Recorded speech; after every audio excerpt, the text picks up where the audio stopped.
situation and the moment very straight.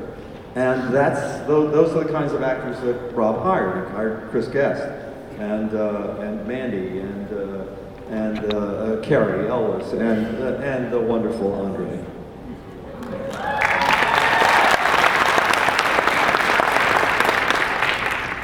Then your friend Tom had another movie about a child's toy that gets possessed by a psycho killer and goes crazy. Gets Child's possessed Play. by Brad Dourif. Mm-hmm. Right. Yes. Yes, how was that experience? That was tough. It was not that I didn't enjoy the experience, because I liked working on sets and in movies. But it just, just the mechanics of doing the movie itself were really hard. With armatured figures, they had if the sets for the interior scenes were basically like this platform, and underneath the floor were all the technicians working Chucky. There were little people on very large sets, or children on large sets. Yeah, they had oversized sets where they, especially for like walkthroughs and that sort of thing. The scene in the car where Chucky goes after the cop, I think a lot of guys have a memory of that scene. Do you know what I'm talking about, guys? Yes. Where the knife comes up. That scene took hours and hours and hours to do, because the angle of the knife was not right. The guy working the doll, they couldn't quite get the light, and it's that kind of thing, where it's exhaustingly exact. It has to be perfect, or you can't use it. I remember I spent one day, that scene, Mike Norris, the cop that I played, had to reach for the radio while Chucky's attacking him. Well, I spent 2 or 3 hours just reaching for a radio thing like this in the middle of a room like this with a camera on me for hours. So it wasn't, fun shoot, but it was interesting. Yeah, it was interesting. What was it like getting a call saying, how would you like to do a Halloween movie about Christmas? I actually didn't get a call asking me how would you like to. It was not offered to me. I went and auditioned. Yeah, in a crowded room with a bunch of other guys. We had pictures of what Jack looked like. And I believe, I don't remember if they actually showed me, but they had already shot Danny Elfman's singing, and they had animated those scenes. So I can't remember if they showed me those scenes or if I just heard, but they wanted a sort of close match to Danny's voice, and I just happened to be the guy. That's literally how serendipitous it was. And you've continued to return to the role in the video game. Yeah, I do Kingdom Hearts. I do ringtones. Just pick up your phones and I'll be there. And I'm doing something actually next week for Disneyland, but I can't tell you what it is. Well, stay tuned. And then, then you've had a great runs on some Felicity and Judging Amy. Some cool TV shows, yeah, those were fun. Absolutely. And recently you did a turn as Dracula on Teenage Mutant Ninja Turtles. Yeah, right. I did a Bela Lugosi kind of turn on that. Yeah, I did my Dracula thing. Very nice, very nice. That's probably all I got. So what do you say we open up to our audience questions? Yay! Microphone up there. Let's see that audience. Oh, great. Hi, guys. No fighting in line.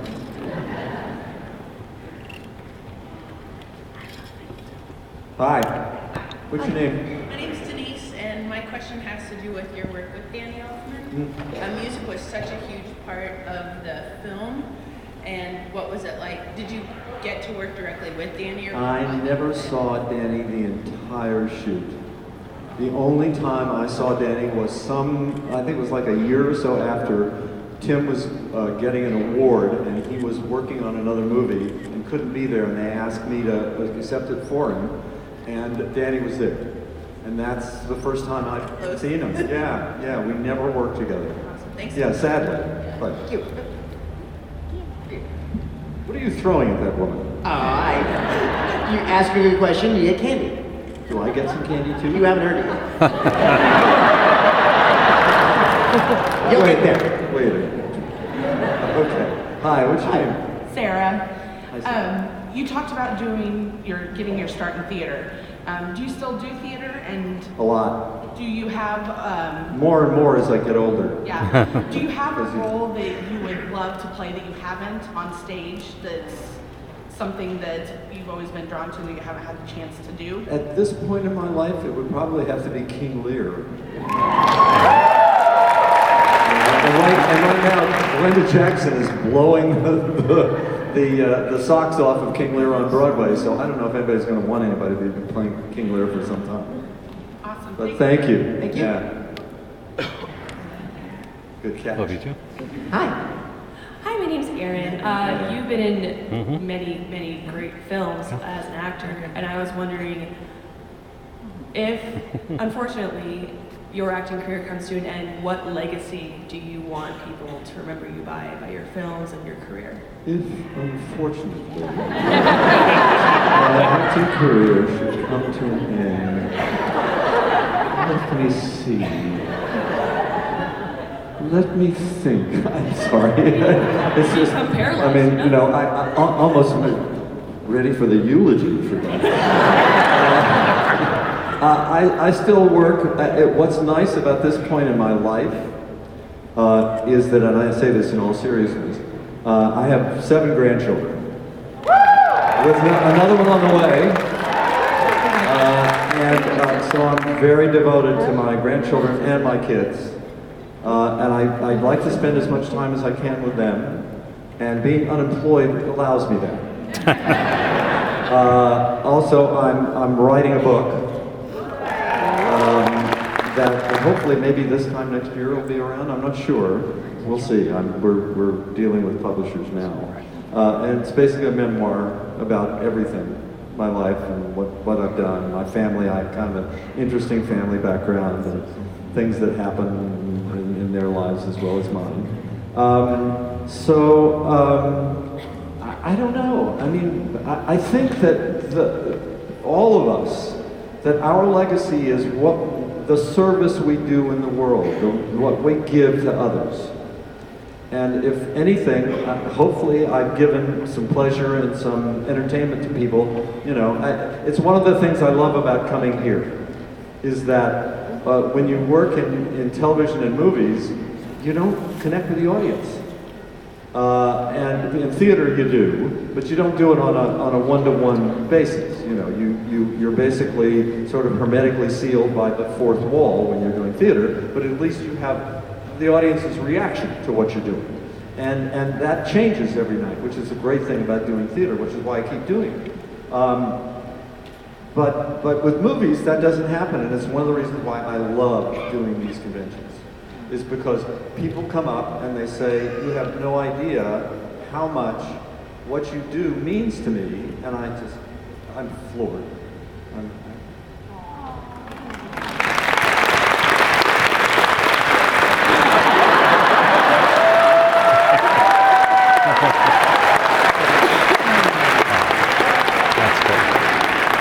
And you get one too. We thank you for your work. Thank you. Thank you so much.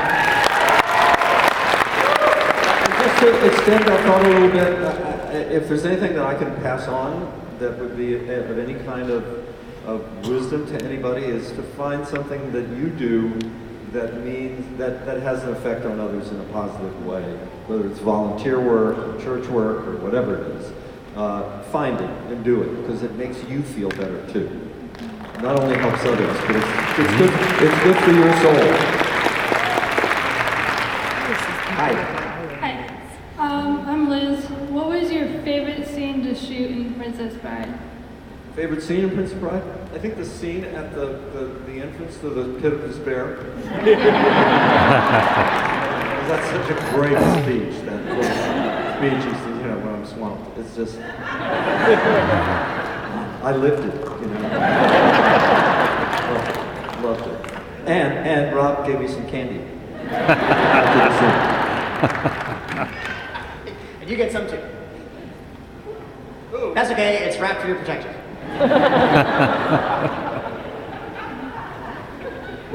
Hi, I'm Darcy. Hi, Darcy. I really enjoyed the small time that you were on Picket Fences. Wondering about your memories of working with Marlee Matlin.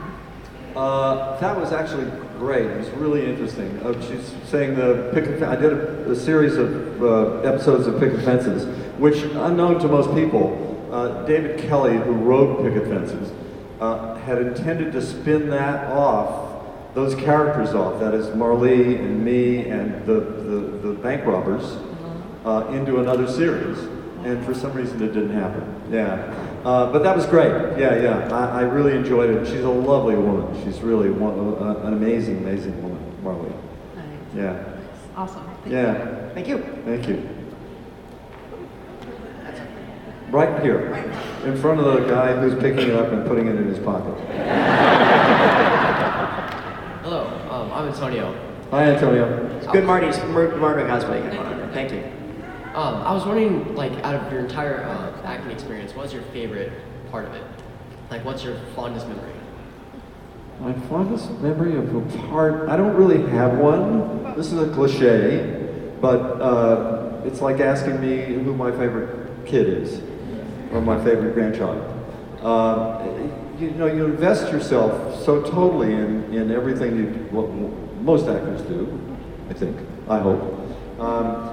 You try to find the heart and soul of the character that you're playing, whether it's a villain or not, and somehow you're hoping that you can communicate that essence to the audience, and you invest a lot in it.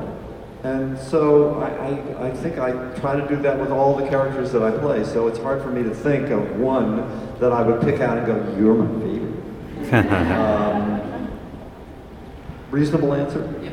Thank you. And you get candy. Hi. Hi, my name's Cara. Hi, Tara. It's really nice to meet you, by the way, but I'm Thanks. going to get into my question. So, in Dog Day Afternoon, you worked with Al Pacino. What was it like working with him? Oh, great. You know, Pacino started, when he started in New York, he started in theater. And theater actors, that movie had a lot of sort of great theater actors in it. Charles Durning, who played Moretti, the cop, who you guys probably know from Tootsie. A guy by the name of James Broderick, who was Matthew's father. John Cazale, who was in the Godfather movies, played Fredo in the Godfather movies, right? That's too soon. Yeah. All the men and women in the bank. They're all, veteran New York theater actors. A lot of them are people that Al knew from having worked with.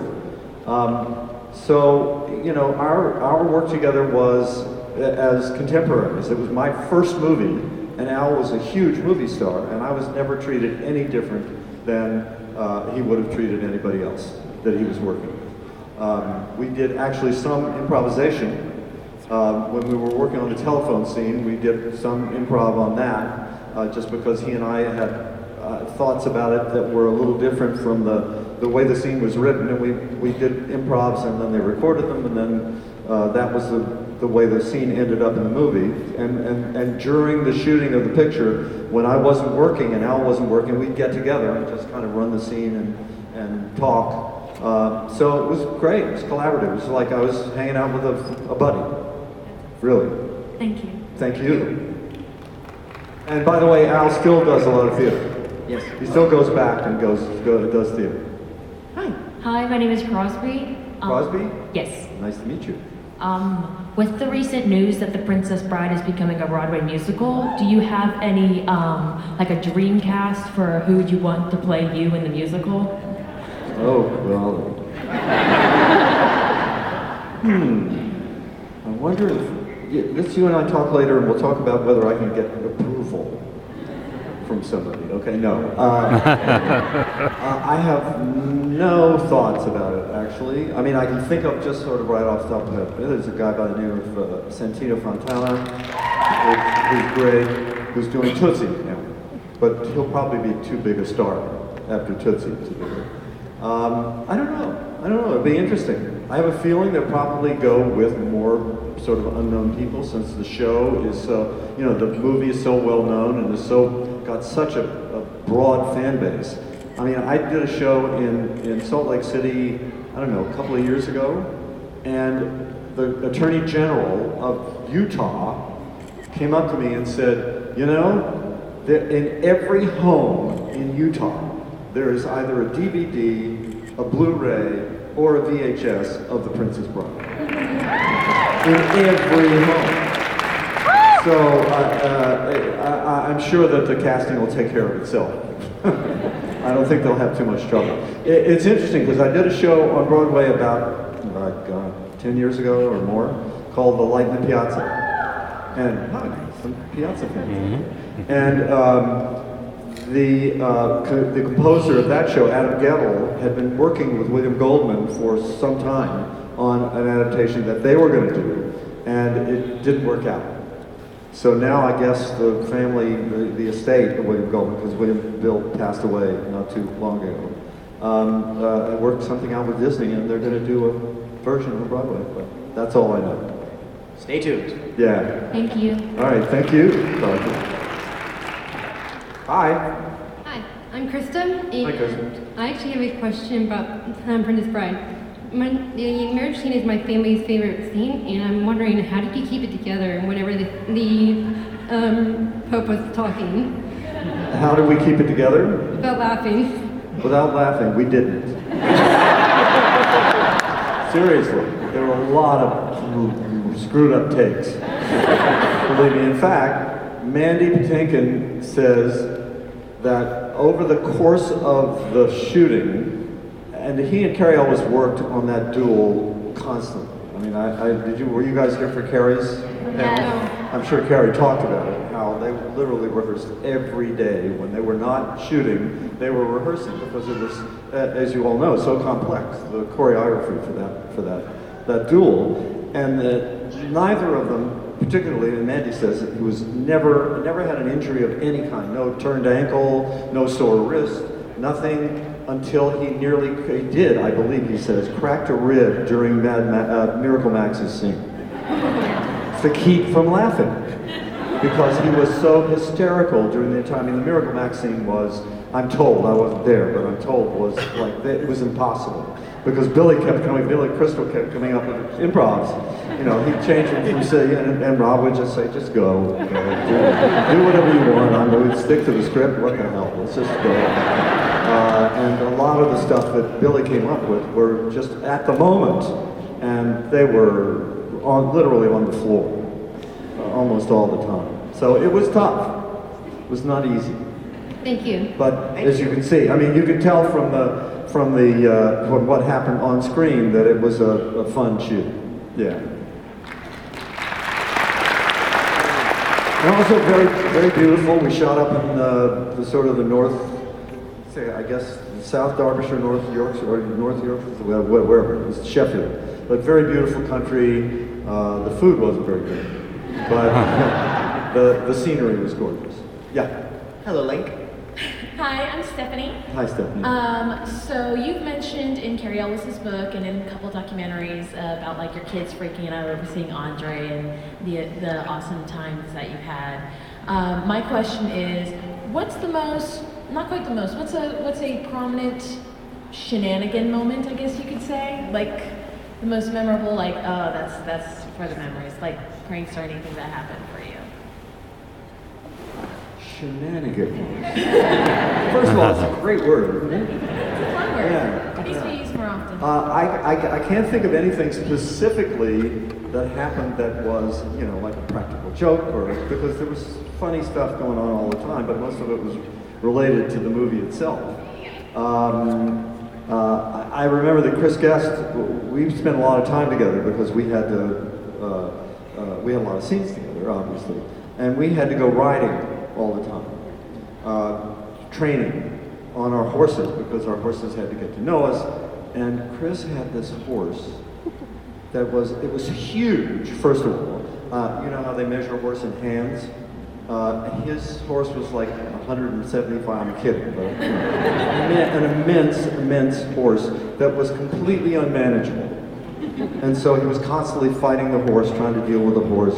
My horse's name, and I had never ridden before, my horse was named Fury. And they couldn't give me cream puff or...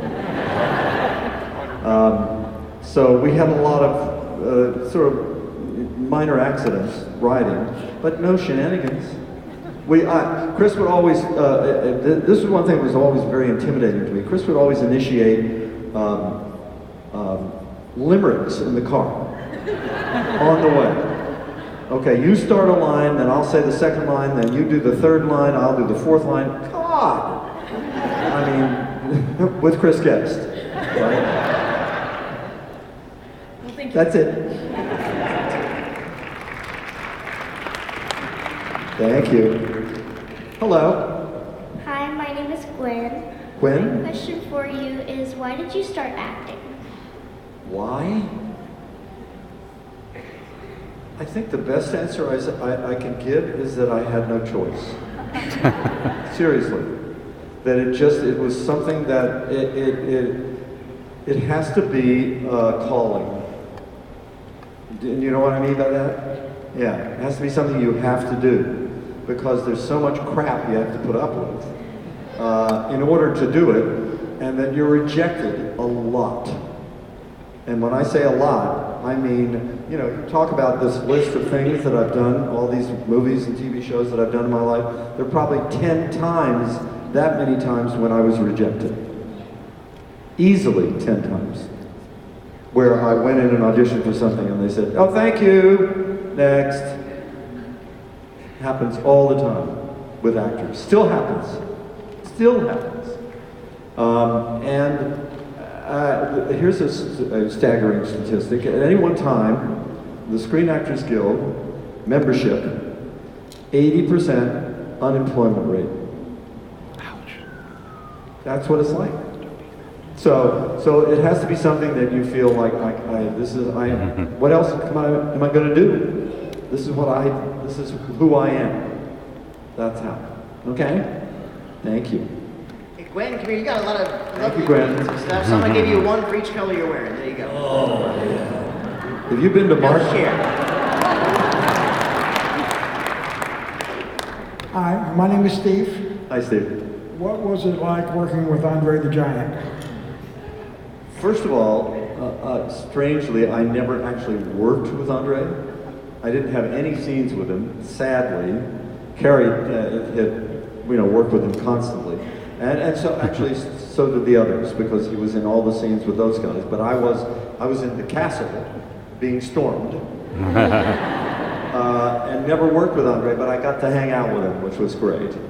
The questioner before that mentioned this incident with my kids, and I'm sure you guys all read Carrie's book and know about how my daughters were just besotted with Andre. Couldn't, they had to meet him, had to meet him, had to meet him. And he was, and of course evenings because we were on location together for at least 6 weeks, 7 weeks up in the Midlands. And we had dinner together every night, sat around, talked. He was a unique human being. And I don't mean that in terms of his size. I mean that in terms of his heart. Because he was gracious. He was extraordinarily comfortable with who he was. And he didn't have, I'm sure he did when he was younger, because he probably made fun. I know he made fun of a lot when he was younger. But that he was comfortable in his own skin. And so that came across as a kind of graciousness and dignity, and he had kindness too. He was a very kind person. I loved him. I thought he was just extraordinary. Thank you. Thank you, for the question. Tell you what, we have just a few minutes left, but we have just a few people left, so we'll go to what we call a lightning round. I'm going to come on to you, and we'll just step it up a notch. So, what is your name and what is your question? Amanda, I was just wondering what it was like working with Ronnie McDowell. Do you have any fondest memories? Oh, great fond memories of Roddy, because Roddy was a walking history of Hollywood. You know, he started when he was like 7, 8 years old. If you've never seen a movie called How Green Was My Valley, you must watch it sometime. Look it up. I'm sure it's on YouTube somewhere. It's also one of the greatest American directors ever. John Ford directed it. Walter Pidgeon, Maureen O'Hara, great cast. Music, disaster, heartbreak. I mean, it's just amazing, and also one of the most beautiful movies ever. But Roddy was an extraordinary guy, a good friend. My wife had worked with him many years before. We'd go to dinner at his house. He was Roddy. Thank you. What's your name? What's your question? My name's Caitlin, and I was wondering which of Shakespeare's poems is your favorite and why? Which what? Which one of your Shakespeare's poems is your favorite? Oh, that's a good question. Shakespeare poems. So it would be the sonnets, probably. There are probably 10 sonnets that I love. 25. I don't remember the exact figure, so I compare thee to a summer's day, which is a beautiful, beautiful sonnet. My Mistress, that one about, she's not beautiful, but she's just, my heart. By the way, there's something called the Sonnet Project that a group in New York has done where they filmed sonnets of actors doing sonnets. My wife did an extraordinary one, Joanna Gleason, look it up. And I'm in it as a kind of character that she's in love with, and she's reciting this sonnet, not to me, but about, our relationship. So it's called the Sonnet Project. It's really great. And my favorite poem of all time is by Alfred Lord Tennyson, called Ulysses. And it's an amazing piece about growing old, which I'm experiencing right now, as we speak. Hi. Hi, my name is Shannon, and whenever you were little, were you always thinking that you were going to be acting or something like that? I'm sorry, what was that? Whenever you were little, did you always think that you were going to be acting? Oh, absolutely. No, when I was little, I did a lot of playing, like we all do. All kids are all actors. They play all the time. When you work in the theater, you're in a play. That's what you do. And so it's just an extension of that in a way. You're just freeing yourself up to, as kids do, I'm sure you've done it, when you're hanging out with your friends, you take on roles, right? So I did it that way, but I wasn't in plays when I was a little kid. I mostly just, hung out with my friends and played war. Hey boss, what's your name? What's your question? My name is York, and I was wondering, did you have an education for acting? And if you did, where'd you go? Yeah, I did my undergraduate at West Virginia University, but at the time, the West Virginia Theater Department wasn't very extensive. Now it is. And so I went on to graduate school, and I got a Master of Fine Arts, a performing degree in theater at Catholic University in Washington, where they do a lot of classical plays. And it's because I couldn't get into the 2 other schools that offered a performing degree. It's true, Yale and Carnegie Tech. So I went to Catholic U, and it was a great experience in my life.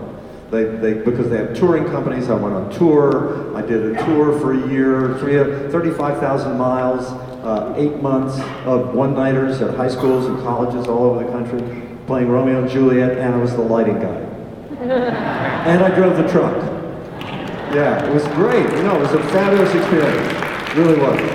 So that was my theater education. And then my first jobs were, they had a professional theater, and they'd bring in actors from New York, so I got to work with really good New York actors. My first jobs in theater were with people who had experience, and I'd watch them and I'd learn from them.